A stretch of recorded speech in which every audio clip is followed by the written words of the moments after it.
श्रुतिस्मृतिपुराणानाम् आलयं करुणालयं नमामि भगवत्पादं शङ्करं लोकशङ्करं। नमस्तस्मै भगवते शङ्कराचार्यरूपिणी येन वेदान्तविद्येयम् उद्धृता वेदसागरात्। कलाभ्यां चूडालङ्कृतशशिकलाभ्यां निजतः फलाभ्यां भक्तेषु प्रकटितफलाभ्यां भवतु मे। शिवाभ्यामस्तोकत्रिभुवनशिवाभ्यां हृदि पुनः भवाभ्याम् आनन्दस्फुरदनुभवाभ्यां नतिरियम्। गलन्ति शम्भो त्वच्चरितसरितः किल्बिषरजो दलन्ति धीकुल्याः सरणिषु पतन्ति विजयताम्। दिशन्ति संसारभ्रमणपरितापोपशमनं वसन्ति मच्चेतो हृदभुवि शिवानन्दलहरी। त्रैवेद्यं हृद्यं त्रिपुरहरमाद्यं त्रिनयनं जटाभारोद्धारं चलदुरगहारं मृगधरं। महादेवं देवं मयि सदयभावं पशुपतिं चिदालम्बं साम्बं शिवमतिविडम्बं हृदि भजे। सहस्रौ वर्तन्ते जगति विबुधाः क्षुद्रफलदाः न मन्ये स्वप्नेव तदनुसरणं तत्कृतफलम्। हरिब्रह्मादीनाम् अपि निकटभाजामसुलभं चिरैयाचे शम्भो शिव तव पदाम्भोजभजनम्। स्मृतौ शास्त्रे वैद्ये शकुनकविता गानफणितौ पुराणे मन्त्रे वा स्तुतिनटनहास्येष्वचतुरः। कथं राज्ञां प्रीतिः भवति मयि कोऽहं पशुपते पशुं मां सर्वज्ञ प्रथितकृपया पालय विभो। घटो वा मृत्पिण्डोऽप्यणुरपि च धूमोऽग्निरचलः पटो वा तन्तुर्वा परिहरति किं घोरशमनम्। वृथा कण्ठक्षोभं वहसि तरसा तर्कवचसा पदाम्भोजं शम्भो भज परमसौख्यौ रजसुधीः। मनस्ते पादाब्जे निवसतु वचः स्तोत्रफणितौ करौ चाभ्यर्चायां श्रुतिरपि कथा कर्णनविधौ। तव ध्याने बुद्धिः नयनयुगलं मूर्तिविभवे परग्रन्थान् कैर्वा परमशिव जाने परमतः। यथा बुद्धिः शुक्तौ रजतमिति काचाश्मनिमणिः जले पैश्चे क्षीरं भवति मृगतृष्णासु सलिलं। तथा देवभ्रान्त्या भजति भवदन्यं जडजनो महादेवेशं त्वां मनसि च नमत्वा पशुपते। गभीरे कासारे विशति विजने घोरविपिने विशाले शैले च भ्रमति कुसुमार्थं जडमतिः। समर्पैकं चेतः सरसिजमुमानाथ भवते सुखेनावस्थातुं जनैः न जानाति किमहो। नरत्वं देवत्वं नगवनमृगत्वं मशकता पशुत्वं कीटत्वं भवद्विहगत्वादिजननम् सदा त्वत्पादाब्जस्मरण परमानन्दलहरी विहारासक्तं चेत् हृदयमिह किं तेन वपुषा वटुर्वा गेही वा यतिरपि जटी वा तदितरो नरो वा यः कश्चित् भवतु भव किं तेन भवति यदीयं हृत्पद्मं यदि भवदधीनं पशुपते तदीयस्त्वं शम्भो भवसि भवभारं च वहसि गुहायां गेहे वा बहिरपि वने वा दृशिखरे जले वा वह्नौ वा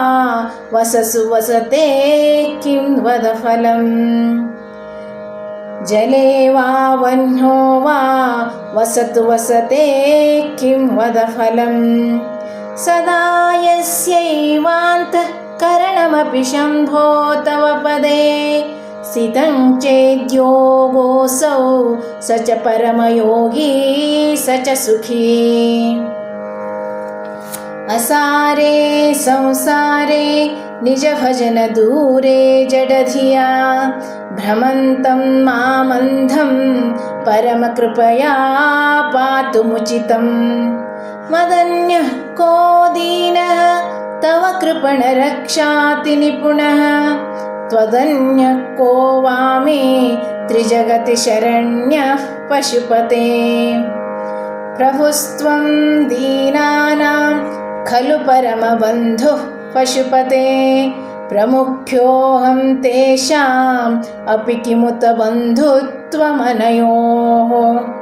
त्वयैव क्षन्तव्याः शिवमदपराधाश्च सकलाः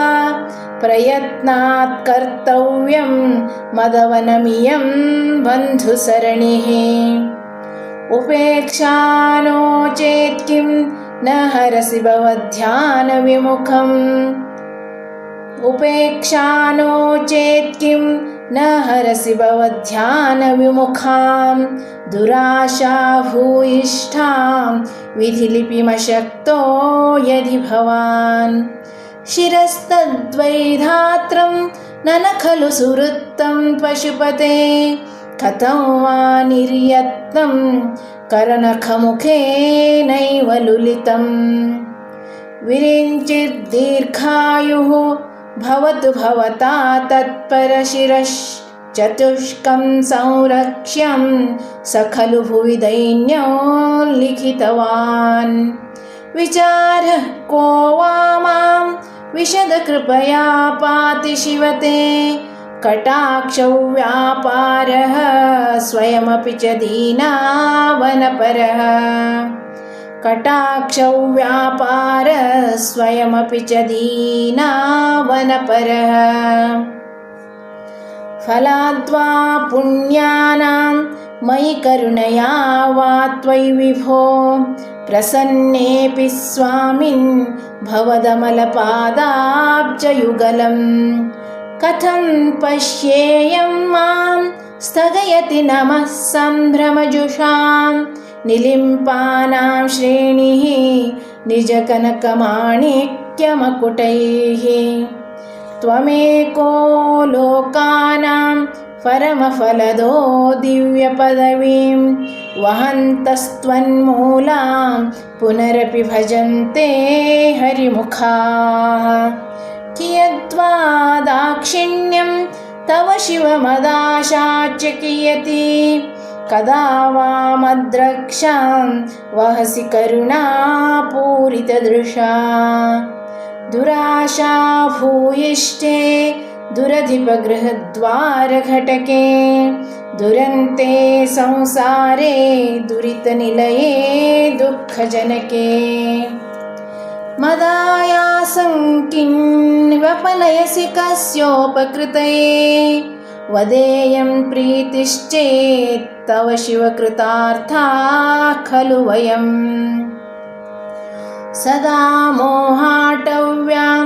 चरति युवतीनां कुचगिरौ नटत्याशा शाखा स्वटति झटिति स्वैरमभितः कपालिन् भिक्षो मे हृदयकपिमत्यन्तचपलं दृढं भक्त्या बद्ध्वा शिव भवदधीनं कुरु विभो दृशिस्तम्भाधारां दृढगुणनिबद्धां सगमनां विचित्रां पद्माढ्यां प्रतिदिवससन्मार्गघटितां स्मरारे मच्चेतः स्फुटपटकुटिं प्राप्य विशदां जयस्वामिन् शक्त्या स शिवगणैः सेवितविभो प्रलोभाद्यैरर्था हरणपरतन्त्रो धनिगृहे प्रवेशोद्युक्तः सन् भ्रमति बहुधा तस्करपते इमं चेतश्चोरं कथमिह सहे शङ्कर विभो तवाधीनं कृत्वा मयि निरपराधे कुरु कृपाम्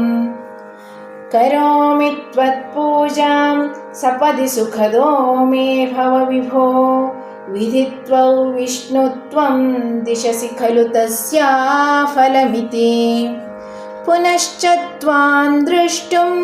दिवि भुवि वहन् पक्षिमृगताम् अदृष्ट्वा तत्खेदं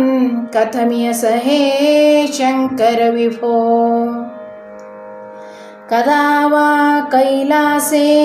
कनकमणिसौधे सहगणैः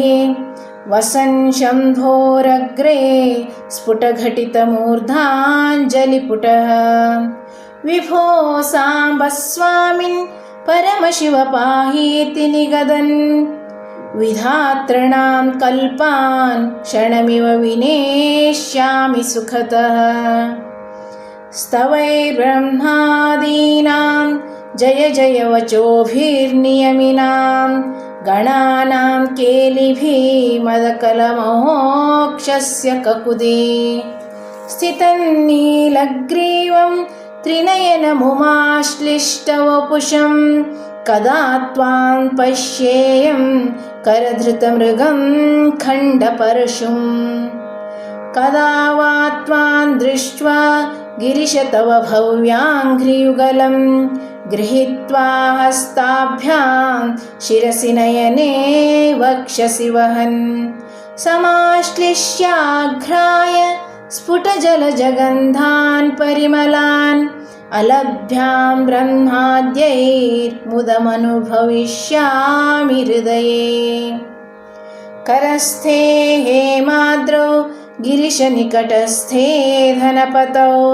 ग्रहस्थे स्वर्भुजामरसुरभिचिन्तामणिगणे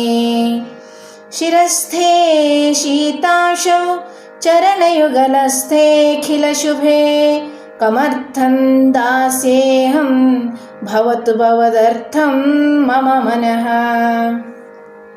सारूप्यं तव पूजने शिवमहादेवेति संकीर्तने सामीप्यं शिवभक्तिधुर्यजनता साङ्गत्य सम्भाषणे सालोक्यं च चराचरात्मकतनुध्याने भवानीपते सायुज्यं मम सिद्धमत्र भवति स्वामिन् कृतार्थोऽस्म्यहम् त्वत्पादाम्बुजमर्चयामि परमं त्वां चिन्तयाम्यन्वहं त्वामीशं शरणं वृजामि वचसा त्वामेव याचे विभो वीक्षामे दिश चाक्षुषीं सकरुणां दिव्यैश्चिरं प्रार्थितां शम्भो लोकगुरो मदीयमनसः सौख्योपदेशं कुरु वस्त्रोद्धूतविधौ सहस्रकरता पुष्पार्चने विष्णुतां गन्धे गन्धवहात्मतान्नपचने बहिर्मुखाध्यक्षता पात्रे काञ्चन गर्भतास्ति मयि चेत् बालेन्दुचूडामणे शुश्रूषां करवाणि ते पशुपते स्वामिन् त्रिलोकी गुरो नालौ वा परमोपकारकमिदं त्वेकं पशूनां पते पश्यन् कुक्षिगताश्चराचरगणान् बाह्यस्थितान् रक्षितुम् सर्वामर्त्यपलायनौषधमतिं ज्वालाकरं भीकरम् सर्वामर्त्यपलायनौषधमतिज्वालाकरं भीकरम् निक्षिप्तं करलङ्गलेन गिलितं नोद्गीर्णमेव त्वया ज्वालोग्रः सकलामरातिभयदः क्वेलः कथं वा त्वया दृष्टः किञ्च करे धृतः करतले किं पक्वजम्बूफलम् जिह्वायां निहितश्च सिद्धगुटिका वा कण्ठदेशे हृतः किं ते नीलमणिर्विभूषणमयं शम्भो महात्मन् वद नालौ वा सकृदेव देव भवतः सेवानतिर्वानुतिः पूजा वा स्मरणं कथाश्रवणमप्यालोकनं मादृशाम् स्वामिन्नस्थिरदेवतानुसरणायासेन किल्लभ्यते का वा मुक्तिरितः कुतो भवति चेत् किं प्रार्थनीयं तदा किं ब्रूमस्तव साहसं पशुपते कस्यास्ति शम्भो भवद्धैर्यं चेदृशमात्मनः स्थितिरियं चान्यः कथल्लभ्यते भ्रश्यद्देवगणं त्रसन्मुनिगणं नश्यत्प्रपञ्चं लयं पश्यन्निर्भय एक एव विहरत्यानन्दसान्द्रो भवान् पश्यन्निर्भय एक एव विहरत्यानन्दसान्द्रो भवान् योगक्षेमदुरन्धरस्य सकलश्रेयप्रदोद्योगिनो दृष्टादृष्टमतोपदेशकृतिनो बाह्यन्तरौ व्यापिनः सर्वज्ञस्य दयाकरस्य भवत किं वेदितव्यं मया शम्भो त्वं परमान्तरङ्ग इति मे चित्ते स्मराम्यन्वहम् भक्तो भक्तिगुणावृते मुदवृता पूर्णे प्रसन्ने मनः कुम्भे साम्ब तवाङ्घ्रिपल्लवयुगं संस्थाप्य संवित्फलम् सत्वं मन्त्रमुदीरयन्निजशरीरागारशुद्धिं वहन् पुण्यां प्रकटीकरोमि रुचिरं कल्याणमापादयन् आम्नायाम्बुधिमादरेण सुमनः सङ्घाः समुद्यन्मनोमन्थानं दृढभक्तिरज्जुसहितं कृत्वा मथित्वा ततः सोमं कल्पतरुं सुपर्वसुरभिं चिन्तामणिं धीमताम् नित्यानन्दसुधां निरन्तर रमा सौभाग्यमातन्वते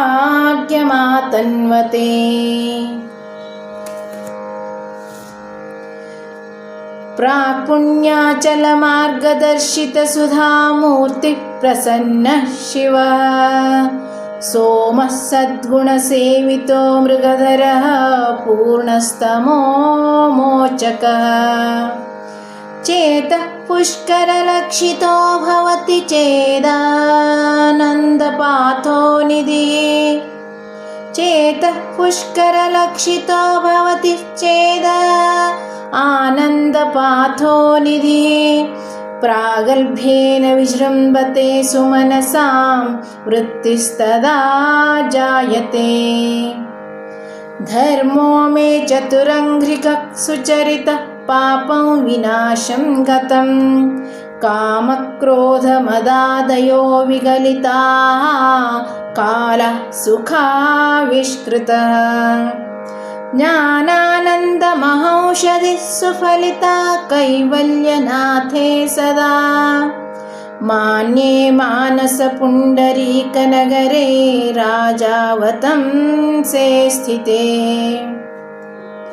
धीयन्त्रेण घटो घटेन कविता कुल्योपकुल्याक्रमैः आनीतैश्च सदाशिवस्य चरिताम्भोराशि दिव्यामृतैः हृत्केदारयुताश्च भक्तिकलमाः साफल्यमातन्वते दुर्भिक्षान्मम सेवकस्य भगवन् विश्वेशभीतिः कुतः पापोत्पातविमोचनाय रुचिरैश्वर्याय मृत्युञ्जय स्तोत्रध्याननतिप्रदक्षिणसपर्या लोकनाकर्णने जिह्वा चित्तशिरोङ्घ्रिहस्तनयन श्रोत्रैरहं प्रार्थितो मामाज्ञापय तन्निरूपय मुहुः मामेव चः गाम्भीर्यं परिखापदङ्घनधृति प्राकार उद्यद्गुणस्तोमश्चाप्तबलं घनेन्द्रिचयोद्वाराणि देहे स्थितः विद्यावस्तु समृद्धिरित्यखिलसामग्रिसमेते सदा दुर्गातिप्रियदेव मामकमनो दुर्गे निवासं कुरु मा गच्छत्तमित्तस्ततो गिरिशभो मय्येव वासं कुरु स्वामिन्नादिकिरातमामकमन कान्तारसीमान्तरे वर्तन्ते बहुशो मृगामदयुषो मात्सर्यमोहादयः तान्हत्वा मृगया विनोदरुचिता लाभञ्च सम्प्राप्स्यसि करलग्नमृगकरीन्द्रभङ्गो घनशार्दूलविखण्डनोस्तजन्तुः गिरिशो विशदाकृतिश्च चेतः कुहरे पञ्चमुखोऽस्ति मे कुतोभिः छन्दश्शाखिशिखान्वितैर्द्विजवरैः संसेविते शाश्वते